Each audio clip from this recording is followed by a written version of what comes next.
প্রিয় শিক্ষার্থী, আসসালামু আলাইকুম। আশা করি তোমরা সকলে ভালো আছো। আজকে আমরা যে বিষয়টা নিয়ে আলোচনা করব, তোমাদের এসএসসি প্রথম পত্রের নবম অধ্যায় তরঙ্গ বিষয়টা নিয়ে আমরা একটু প্রাথমিক আলোচনা করতে যাচ্ছি। সর্বপ্রথম আমরা এখানে লিখেছি যে তরঙ্গ কি। সচরাচর এক কথায় বলতে গেলে তরঙ্গ বলতে আমরা ঢেউকে বুঝি। ঢেউ ব্যাপারটা কি?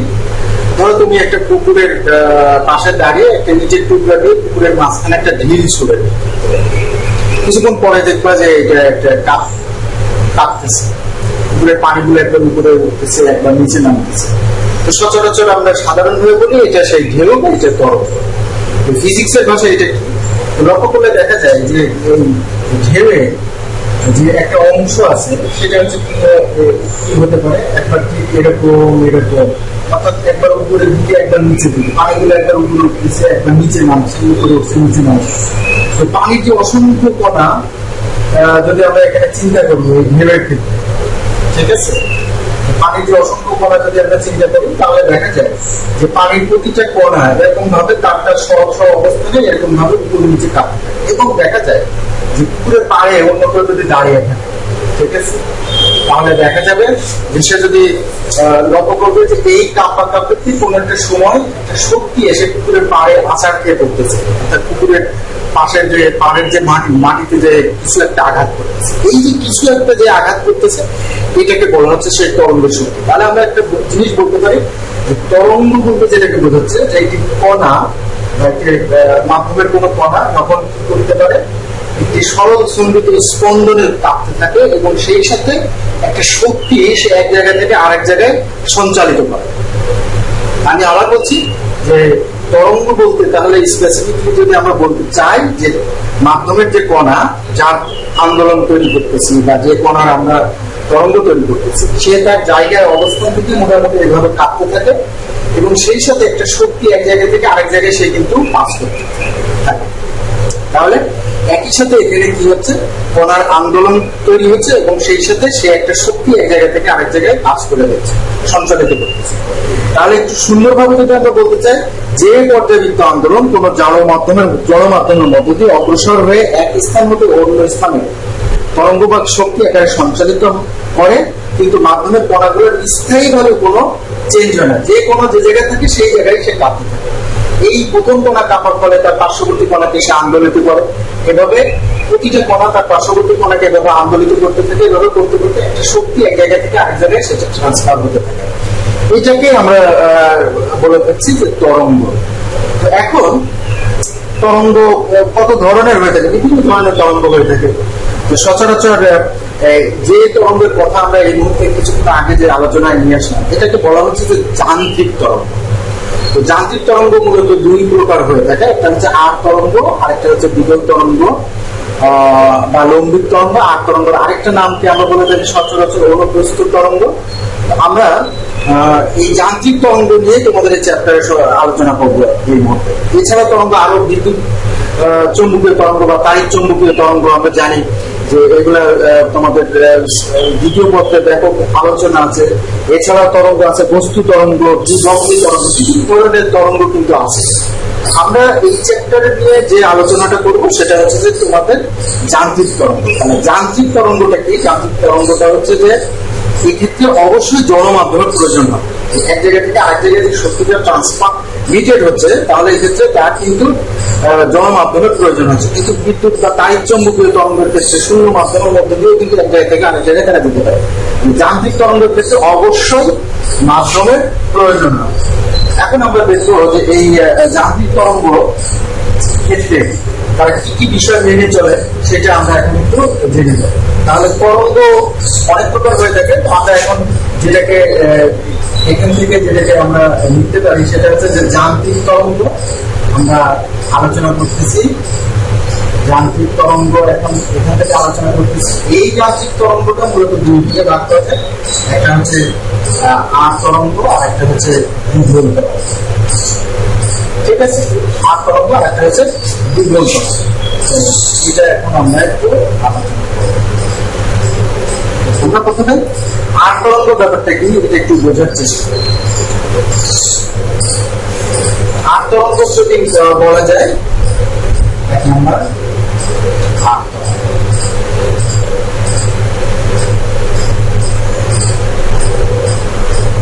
আমরা যদি লক্ষ্য করি এক্ষেত্রে যেটা হবে, মাধ্যমিক কণাগুলো ওয়াই অক্ষ বরাবর, আমি যদি এভাবে একটা তরঙ্গ দেখানোর চেষ্টা করি যে মাধ্যমিক কণাগুলো উপর নিচে এটাকে হচ্ছে আন্দোলিত হবে, আর এর যে একটা শক্তি সেটা হচ্ছে এই বরাবর যাবে। তাহলে বোঝা যাচ্ছে যে মাধ্যমিক কণাগুলোর কম্পোনেন্ট যেদিকে দিক হবে আর শক্তি যেদিকে সঞ্চারিত হবে, তাহলে এর মধ্যবর্তী কোণ অবশ্যই সমকোণ বা 90 ডিগ্রি অ্যাঙ্গেলে হতে হবে। অর্থাৎ যদি কাপে সে ওয়াই অক্ষ বরাবর এবং যদি তরঙ্গ যে শক্তি সেটা যদি এক্স অ্যাক্সিস বরাবর হয়, তাহলে এর মধ্যবর্তী কোণ হবে জানি 90 ডিগ্রি। তাহলে এইরকম যখন তার অস্তিত্ব বহন করবে বা এইরকম বৈশিষ্ট্য বহন করে যখন কোনো তরঙ্গ তৈরি হবে, তখন তাকে আমরা বলছি আর তরঙ্গ তৈরি করছে। একই সাথে আর তরঙ্গ, তাহলে উদাহরণ আমরা দিতে পারি। উদাহরণ হিসাবে আমরা একটা দড়িকে এক প্রান্তে ধরে অপর প্রান্তে যদি কারোর সাথে যদি বেঁধে যদি এভাবে আমরা দড়িকে উঠানামা করানোর চেষ্টা করি বা নাড়াই, তখন দেখা যাবে কি যে আমরা এই হাত উপরে উঠানামা করাচ্ছি, অর্থাৎ কণাটার হচ্ছে ওয়াই অ্যাক্সিস বরাবর সে আন্দোলিত হচ্ছে, বাট একটা ঢেউ কিন্তু অর্থাৎ তরঙ্গ বা শক্তি কিন্তু এক্স অ্যাক্সিস বরাবর চলে যাবে। অর্থাৎ আমরা একটা দড়িটাকে যদি এভাবে কোন একটা প্রান্তে শক্ত করে বেঁধে অপর প্রান্তে যদি এভাবে ওঠানামা করাই বা এটাকে যদি একটা তরঙ্গ তৈরি করি বা ঢেউ তৈরি করি, আমরা যে অংশটা ধরে রেখেছি এই অংশটাকে উপর নিচে করার কারণে তো কণাটি ওয়াই অ্যাক্সিস বরাবর সে আন্দোলিত হচ্ছে, বাট শক্তি চলে যাচ্ছে কিন্তু এক্স অ্যাক্সিস। এই ধরনের তরঙ্গকে আমরা কি বলে থাকি? আর তরঙ্গ বলে থাকি। উদাহরণ হিসাবে পুকুরের পানির ঢেউ হতে পারে, সমুদ্রের পানির ঢেউ হতে পারে, একটা সুতার এক প্রান্তে বেঁধে তরঙ্গ তৈরি করলে এটা হতে পারে। এরপরে আমরা যেটা দেখবো সেটা হচ্ছে যে দ্বিঘল তরঙ্গ বা লম্বিক তরঙ্গ। এই তরঙ্গের আরেকটা নাম হচ্ছে অনুপ্রস্থ তরঙ্গ, এটার আরেকটা নাম হচ্ছে অনুপ্রস্থ। এখন আমরা দেখবো যে দ্বিঘল তরঙ্গ ব্যাপারটা। দ্বিঘল তরঙ্গ জানার জন্য এর তরঙ্গ আমরা একটা স্প্রিংকে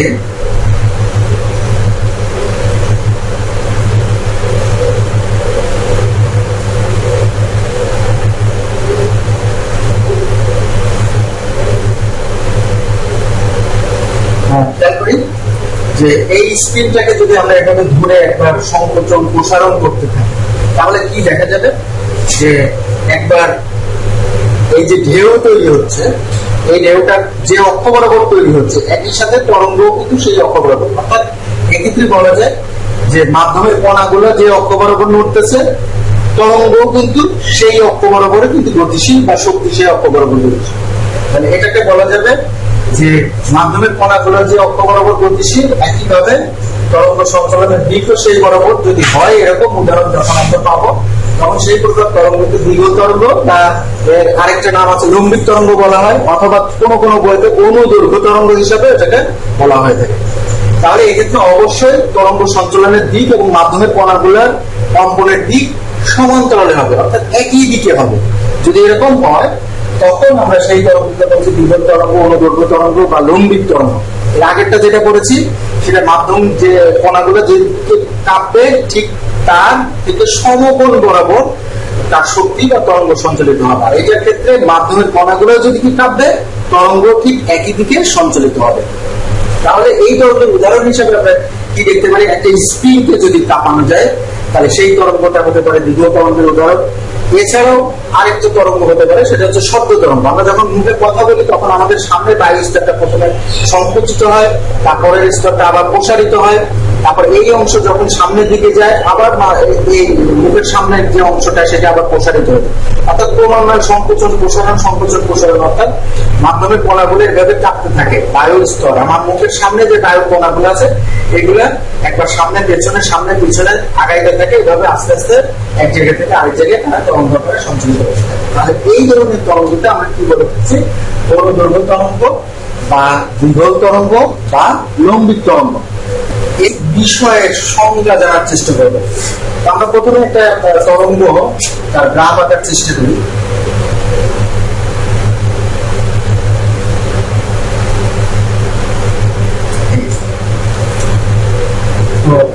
আমরা জানার চেষ্টা করবো পূর্ণ কম্পন কাকে বলে।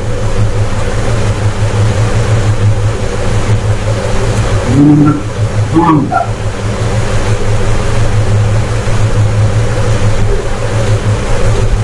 তরঙ্গ দোলন,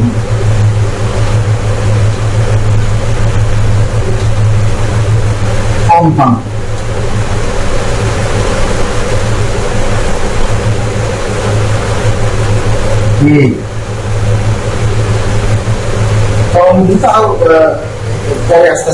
পূর্ণ কম্পন কাকে। প্রথমে আমরা বলে রাখি যে তরঙ্গ, যে ঢেউ, এটা একটা পর্যায়বৃত্ত আন্দোলন। পর্যায়বৃত্ত আন্দোলন কি? অর্থাৎ একটি নির্দিষ্ট সময় পর পর একই দিক থেকে যদি সে তাকে পাস করে কোনো বিন্দু, একই সময়ে যদি অবস্থান পায় একটি নির্দিষ্ট সময়, যেমন পর্যায়বৃত্ত আন্দোলনের একটা সহজ উদাহরণ আমরা যদি দিই ঘড়ির কাঁটা। পর্যায়বৃত্ত আন্দোলন ঘড়ির কাঁটা ব্যাপারটা কি? আমরা জানি যে সেকেন্ডের কাঁটা ঠিক 60 সেকেন্ড পর পর একই দিক থেকে একই জায়গা থেকে অতিক্রম হয়, এটা একটা পর্যায়বৃত্ত আন্দোলন। এছাড়াও আমরা যদি একটা দোলক চিন্তা করি,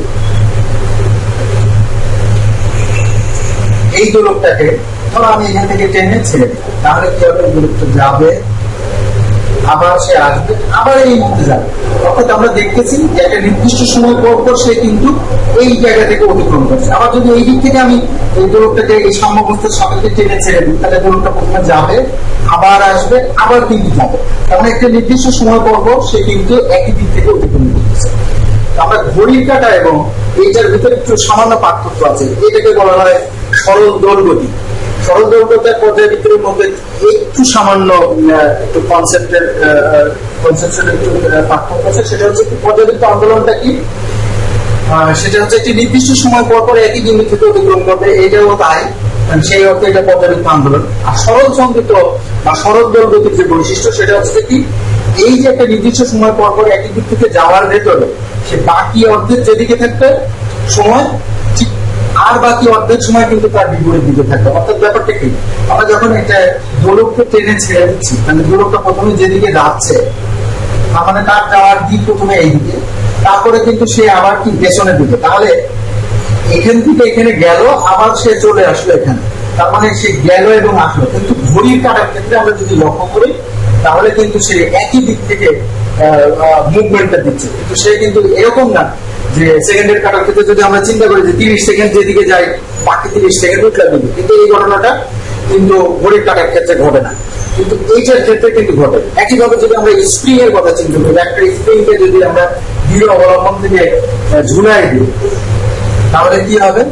স্প্রিংটা ঝুলাই দিয়ে আমরা যদি এভাবে ঝুলাই দিই, এরকম একটা ভর ঝুলাই দিই, স্প্রিংটাকে টেনে ধরে যদি ছেড়ে দিই, স্প্রিংটা উপরে যাবে, নিচে আসবে, উপরে যাবে, নিচে আসবে।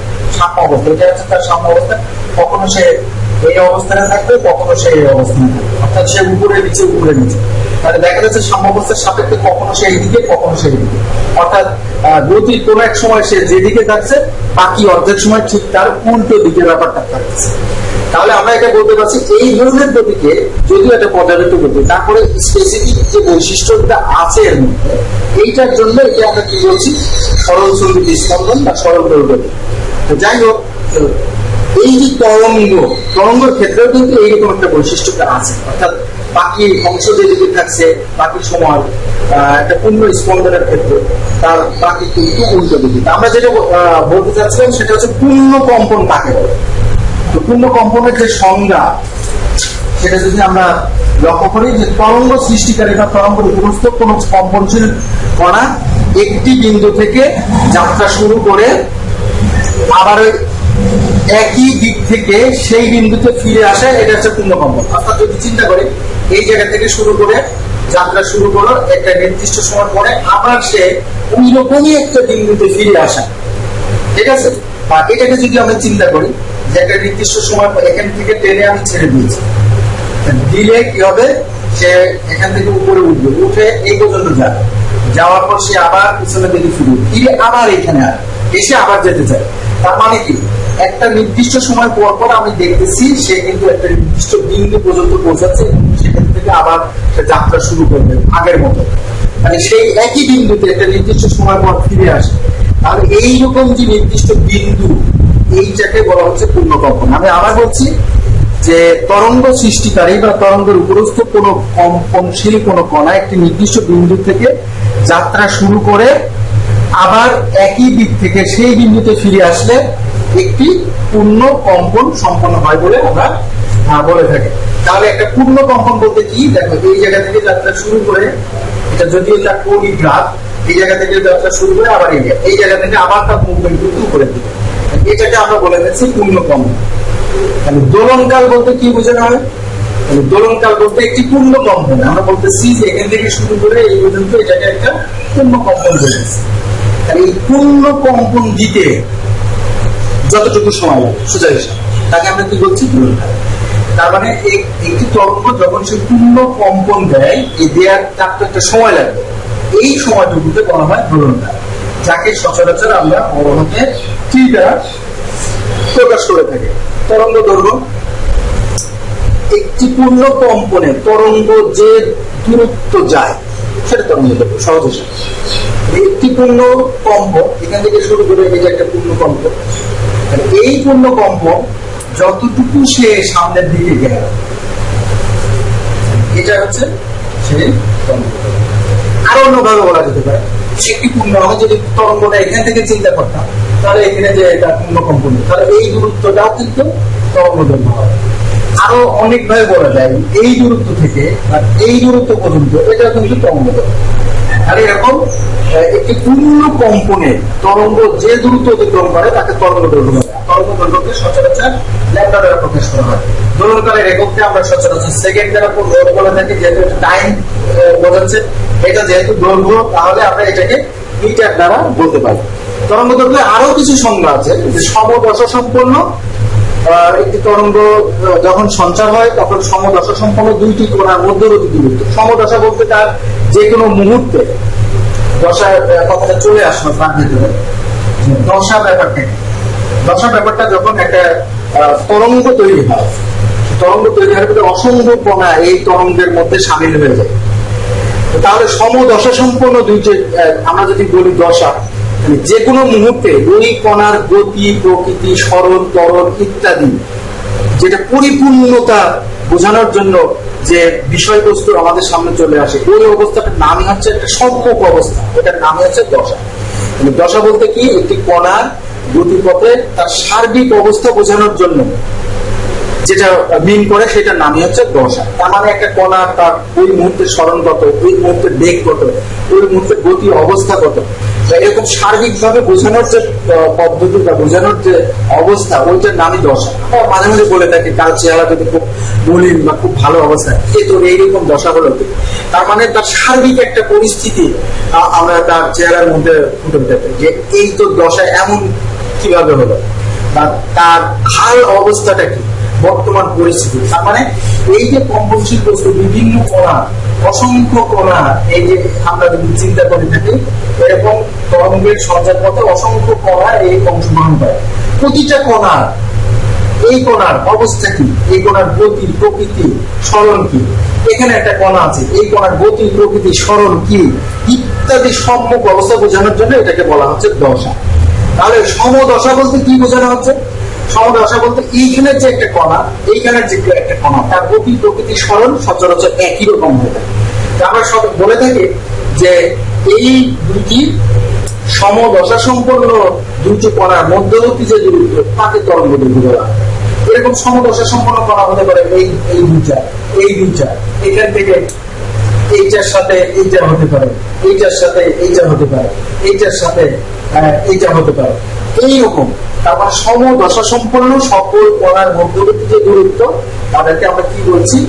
তরঙ্গ দৈর্ঘ্য বলছি। তার দশা জিনিসটা কি সেটা আমরা কিন্তু পেয়ে গেলাম। দশা বলতে তরঙ্গ সঞ্চালনশীল প্রতিটা কণার তার সম্মুখ অবস্থা বোঝানোর জন্য যে পরিস্থিতি, তার যে অবস্থা, তাকে আমরা দশা বলি। দোলনকাল গেল, তরঙ্গ দৈর্ঘ্য গেল, এবার আসে কম্পাঙ্ক কাকে গেল। কম্পাঙ্ক বলতে বোঝানো হয়, খুব সহজ, এসএসসিতে আমাদের ছিল যে একটি একক সেকেন্ডে যতগুলো পূর্ণ কম্পন, ধরে ধরে 1 সেকেন্ড সময় এরকম তরঙ্গ কয়টা তৈরি হয়েছে, পূর্ণ তরঙ্গ। পূর্ণ তরঙ্গ বলতে কি বুঝি? আমরা যদি একেবারে বেসিক একটা ইনফরমেশনে যাই,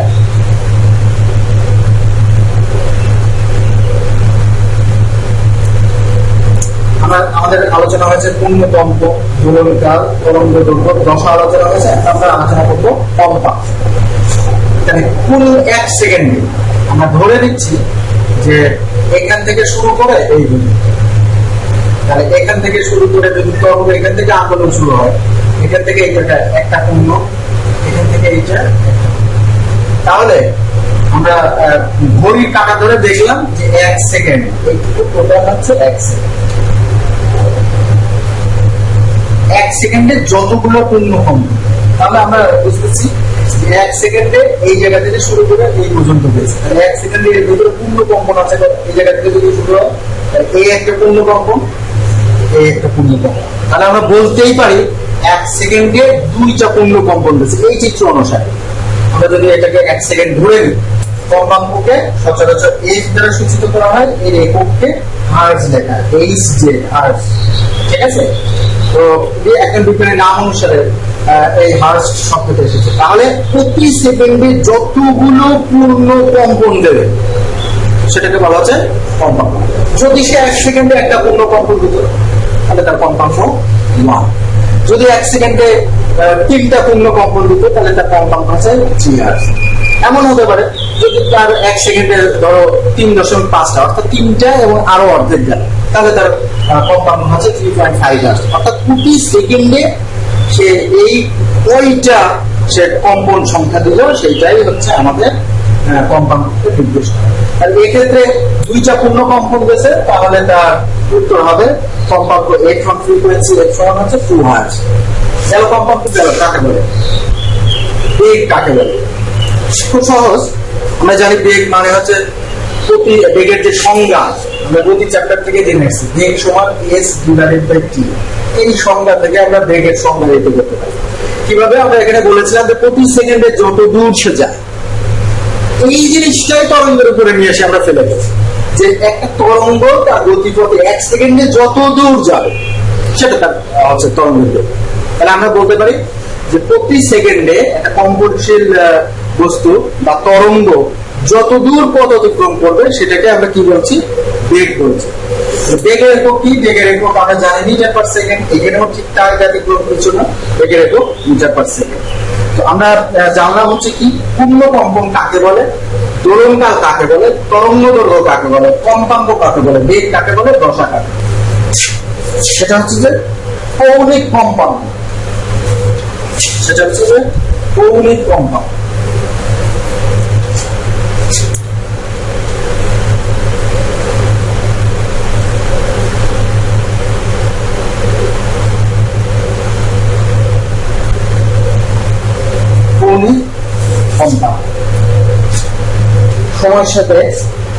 সময়ের সাথে তরঙ্গের উপরে অবস্থিত কোন কণার দশা পরিবর্তন হাতে কৌণিক কম্পাঙ্ক বলে। এটা একটু বোঝানোর জন্য আমরা একটু সামগ্রিক ভাবে একটু দ্বিতীয় গতি চিন্তা করি। ধরো কোন একটা বস্তু কণা এরকম একটা জায়গায় আছে, ঠিক আছে? তো সে এখান থেকে কৌণিক ভাবে যেটা দৈর্ঘ্য অতিক্রম করে, এটা অতিক্রম, এতে তার সময় লাগলো ঠিক। তাহলে কৌণিক বেগ বা কৌণিক কম্পাঙ্ক যদি আমরা বলে থাকি, এটাকে কৌণিক কম্পাঙ্ক বলা হয়ে থাকে বা কৌণিক বেগ, একই কথা। তো এটাকে আমরা কি দ্বারা প্রকাশ করি? যে কৌণিক পথে অর্থাৎ বেগের যে সংজ্ঞা দূরত্ব ডিভাইডেড বাই সময়। তাহলে এখানে দ্বিতীয় গতির কারণে সে দ্বিতীয় ভাবে অর্থাৎ কৌণিক ভাবে থিটা ডিগ্রি পথ অতিক্রম করেছে, তাহলে থিটা ডিভাইডেড বাই টি সময়। তাহলে আমরা লিখতে পারি যে ওমেগা সমান থিটা ডিভাইডেড বাই টি। এখন যদি কোনো বস্তু এখান থেকে যাত্রা শুরু করে এইখানে আসে, তার মানে সে টোটাল কত, থিটা সমান কত ডিগ্রি, এটা যদি রেডিয়ানে প্রকাশ করি তাহলে থিটা সমান আছে 2 পাই দূরত্ব অতিক্রম করলো কৌণিক ভাবে। এবং সে এখান থেকে যাত্রা শুরু করে, এই বিন্দু থেকে যাত্রা শুরু করে ধরে নাও যে আবার এই বিন্দুতে ফিরে আসতে টোটাল সে টি সময় ব্যয় করেছে, টি সময় ব্যয় করেছে। তাহলে এক্ষেত্রে আমরা কৌণিক কম্পাঙ্ক বলতে পারি 2 পাই ডিভাইডেড বাই টি। অর্থাৎ এই 2 পাই পরে দেখো সে কিন্তু আবার পুনরায় সেম দশাতে ফিরে আসতেছে। তাহলে আমরা বলতে পারি এরকম, সময়ের সাথে তো কোনো তরঙ্গের উপর উপস্থিতি যে কোনো কণার দশার পরিবর্তনের হার, তাহলে দশা এই পরিবর্তনের হার, এই যে 2 পাই যে দশা, এটা পরিবর্তন হলো কত সময়? টি সময়। তাহলে এই কৌণিক কম্পাঙ্ককে আমরা বলি দশা পরিবর্তনের হার, এটাকে কি বলা হয়? কৌণিক কম্পাঙ্ক। এছাড়াও আমরা এটাকে বেগও বলে থাকি, কৌণিক বেগও কিন্তু বলে থাকি। তাহলে দশা পরিবর্তনের হারকে, ঠিক আছে, আমরা কি বলে থাকি? কৌণিক কম্পাঙ্ক।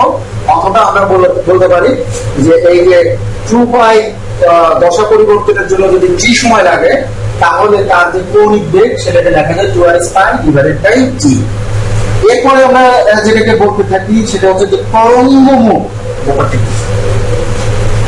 দেখো এই যে তরঙ্গ সঞ্চালিত হচ্ছে হওয়ার সময় দেখো কোথাও কোথাও উপরের দিকে, কোথাও নিচের দিকে, এই যে জিনিসগুলা সমদশা সম্পন্ন যে সকল কণাগুলো আছে, খেয়াল করে দেখা যায় এইগুলোকে বলা হয় তরঙ্গ চূড়া, আর এগুলোকে বলা হয় তরঙ্গ খাঁজ। ঠিক আছে, তরঙ্গ চূড়া এবং তরঙ্গ খাঁজ। তোমাদের বইয়ে এরকম একটা সংজ্ঞা দিয়ে আছে, কোন তরঙ্গের উপস্থিত সমদশা সম্পন্ন কণাগুলোর গতিপথকে তরঙ্গ মুখ বলে। সমদশা সম্পন্ন কণাগুলোর গতিপথ, তাহলে এই একটা তরঙ্গ, এই একটা তরঙ্গ, এটি সমদশায় আছে।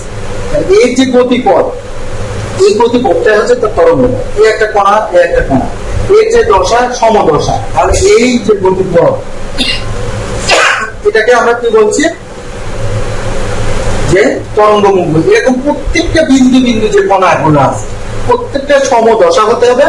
সমদশা সম্পন্ন কণাগুলোর যে গতিপথ, এই গতিপথটাকে আমরা কি বলে থাকছি? তরঙ্গ মুখ বলে থাকছি। তো তাহলে আমরা দেখলাম বিষয়, সেটা হচ্ছে যে একটা সম্পর্ক প্রতিপাদন করার চেষ্টা করবো যে ভি সমান হচ্ছে এই ল্যাম্ডা, এটা কি, এটা একটু আলোচনা করার চেষ্টা করবো। তো আমরা একটু দেখি যে এটা কিভাবে আলোচনা করা যায়। এখান থেকে যাত্রা শুরু করে এই পর্যন্ত যেতে এটা একটা পূর্ণ কম্পন বলে। আর পূর্ণ কম্পনে যে সময়টুকু লাগে, এই সময়টুকুকে বলা হচ্ছে কি? দোলনকাল। অর্থাৎ ঘড়ি ধরে যে সময়টা আমরা দেখবো যে একটা কম্পন, পূর্ণ কম্পন দিলে এটা কত সময়, সেটা দোলনকাল। আর এই পূর্ণ কম্পন তরঙ্গ কোন জায়গা থেকে কোন জায়গায় গেল? এই জায়গা থেকে শুরু করে এই জায়গায়। তার মানে এই দৈর্ঘ্যটাকে আমরা কি বলতে পারি? এই দৈর্ঘ্যটাকে তরঙ্গ দৈর্ঘ্য বলে থাকি। তাহলে তরঙ্গ এখান থেকে এই জায়গায় গেল, এর যে দৈর্ঘ্য সেটাকে ল্যাম্ডা দ্বারা প্রকাশ করা হয়। একটি পূর্ণ তরঙ্গ কম্পন যে দৈর্ঘ্য অতিক্রম করে তরঙ্গ দৈর্ঘ্য, আর একটি পূর্ণ কম্পন যে সময় লাগায় সেটাকে টি বলা হয়, অর্থাৎ দোলনকাল বলা হয়। তাহলে আমরা লিখতে পারি টি সময়ে তরঙ্গ, টি সময়ে অতিক্রান্ত দূরত্ব।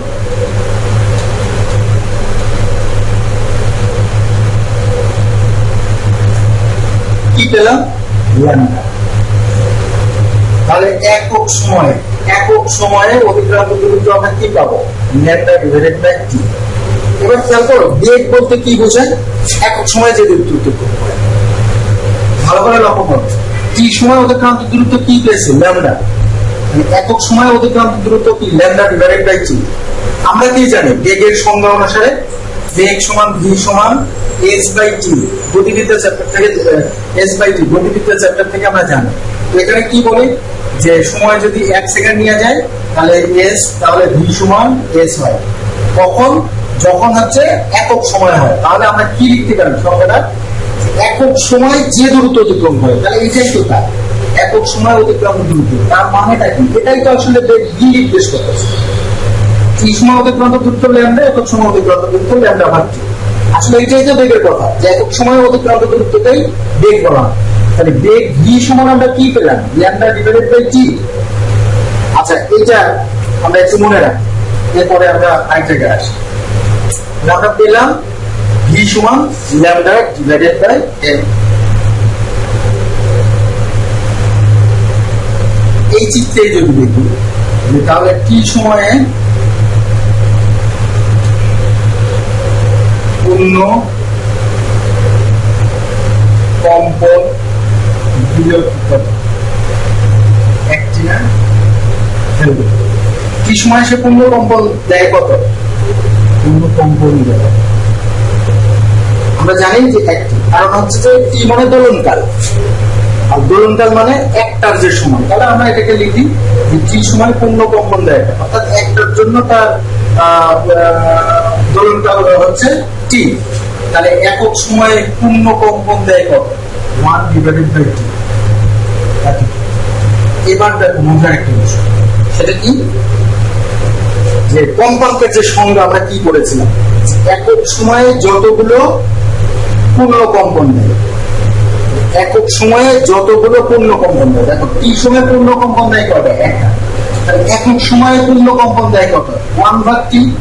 অর্থাৎ একক সময়ে যতগুলো পূর্ণ কম্পন দেয়, একক সময় পূর্ণ কম্পন দিলে 1/t। তার মানে আসলে এটাতে আসলে এই যে প্রবাহিত ছিল, মানে আমরা বুঝে গেলাম যে একক সময় যতগুলো পূর্ণ কম্পন দেয় সেটা আসলে এফ কে রিপ্রেজেন্ট করে বা এফ এর পরিচয় বহন করে।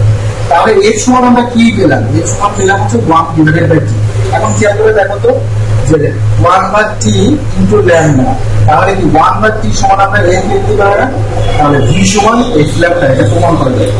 তাহলে আমরা পেয়ে গেলাম কি যে ভি সমান এফ ল্যামডা, কিভাবে এটাকে প্রমাণ করা যায় বা এটাকে কিভাবে দেখানো যায়। যদিও এটা তোমাদের এসএসসি লেভেলে অনেক সময় এটা অনুধাবনমূলক প্রশ্ন এটা অনেক সময় দিয়ে দেয়, এটা জেনে রাখা ভালো। এটা যে মুখস্থ করতে হবে বা মুখস্থ করার কোনো বিষয় সেটাও কিন্তু। তাহলে এইটা কিন্তু আমরা জেনে গেলাম। তাহলে একটা সমীকরণ এখান থেকে আমরা পেয়ে গেলাম, সেটা হচ্ছে ভি সমান হচ্ছে এফ ইন্টু ল্যামডা। ভি সমান হচ্ছে এফ ইন্টু ল্যামডা পেয়ে গেলাম। এছাড়াও আমরা ভি সমান কি পেলাম? ভি সমান পেলাম হচ্ছে ল্যামডা ডিভাইডেড বাই টি। এভাবেও কিন্তু আমরা লিখতে পারি। আচ্ছা, এরপরে আমরা আরো কিছু সমীকরণ পেতে পারি। যেমন ধরো যে টি সময়ে, স্মল টি সময়ে অথবা এটাকে একটা সংখ্যায় ধরো 10 সেকেন্ডে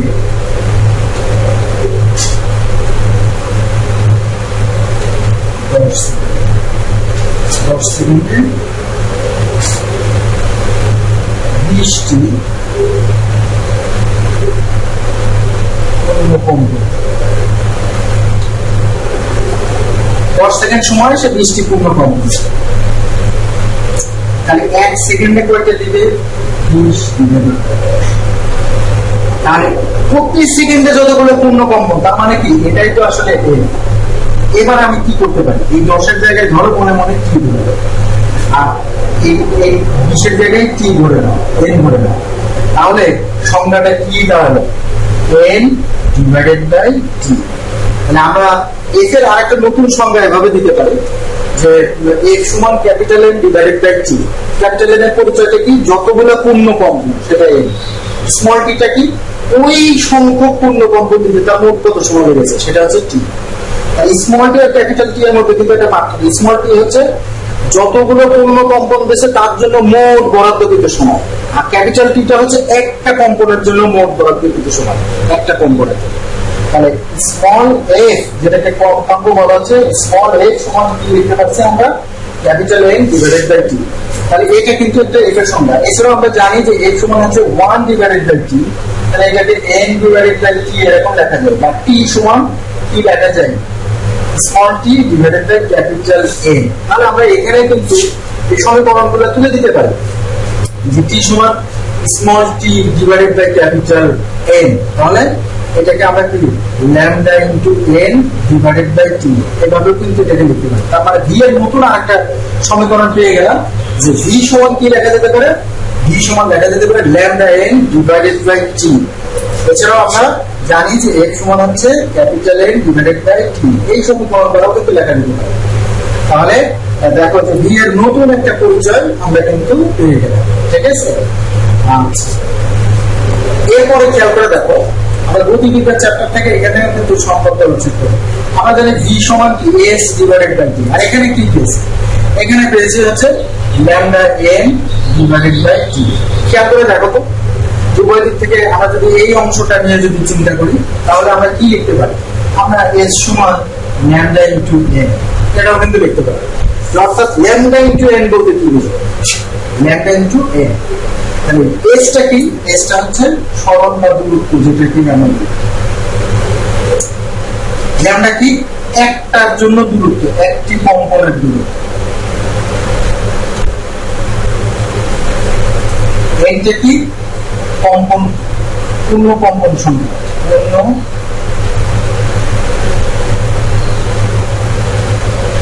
ব্যাপারটা কিরকম, ধরো যে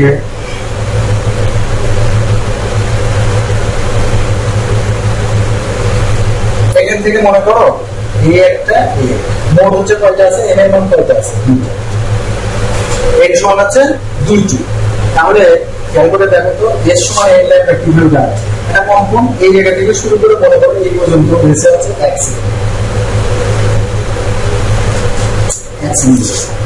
তাহলে আমরা ভি সমান কি লিখতে পারি, এই দূরত্বটা যদি আমি এস ধরি, সে কত অতিক্রম করেছে, কত 1 সেকেন্ড। তাহলে সংজ্ঞা অনুসারে ভি সমান এস ডিভাইডেড বাই টি। তাহলে এস কে যদি এবার আমি খন্ডে খন্ডে বিভক্ত করি, খেয়াল করে দেখো এখান থেকে এই পর্যন্ত এটা হচ্ছে ল্যাম্ডা, মানে এই দূরত্বটুকু ল্যাম্ডা। এরকম ল্যাম্ডা কয়টা আছে দেখো, এই একটা, এই একটা, এখান থেকে এই অংশটুকু দেখো আরেকটা, আরেকটা ল্যাম্ডা।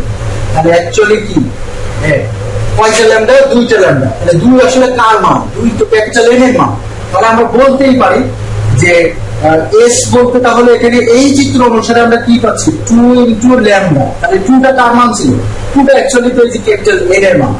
তাহলে আমরা বলতেই পারি যে এস সমান হচ্ছে এন ল্যাম্ডা। এটা একটা নতুন সমীকরণ, খেয়াল করে দেখো। তাহলে বিভিন্ন জায়গা থেকে কিন্তু আমরা সমীকরণগুলো কিন্তু অ্যাপ্লাই করতে পারি। এই সমীকরণগুলো কিন্তু আমাদের অঙ্ক করার ক্ষেত্রে খুবই ইম্পর্টেন্ট এবং এগুলো কিন্তু আমাদের কাজে লাগে।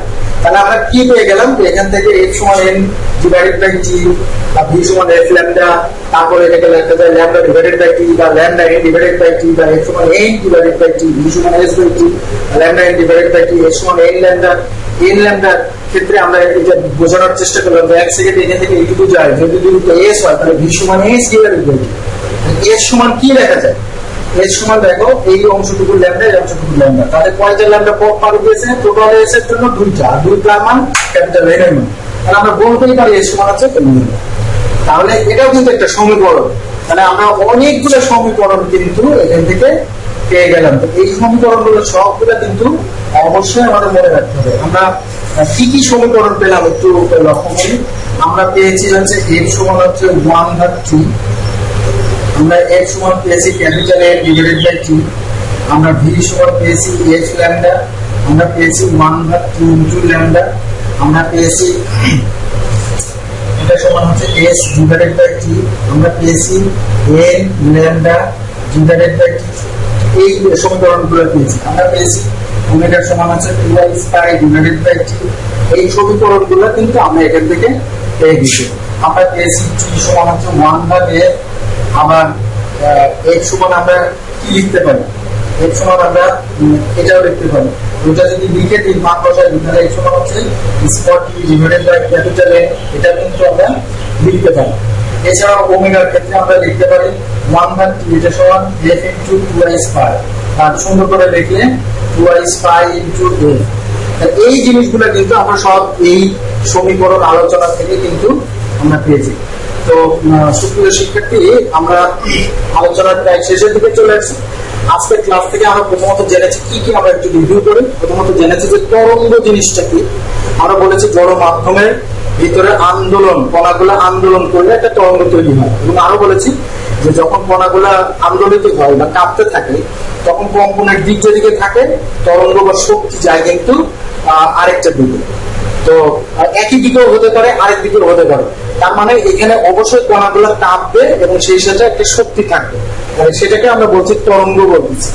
তো তরঙ্গ বিভিন্ন প্রকার হয়ে থাকে, তার মধ্যে এখানকার আলোচনার বিষয় ছিল যান্ত্রিক তরঙ্গ। যান্ত্রিক তরঙ্গ দুই প্রকার হয়ে থাকে, একটা হচ্ছে আট তরঙ্গ, আরেকটা হচ্ছে দ্বিগল তরঙ্গ বা অনুদৈর্ঘ্য তরঙ্গ। আট তরঙ্গকে অনুদৈর্ঘ্য তরঙ্গ বলা হয়।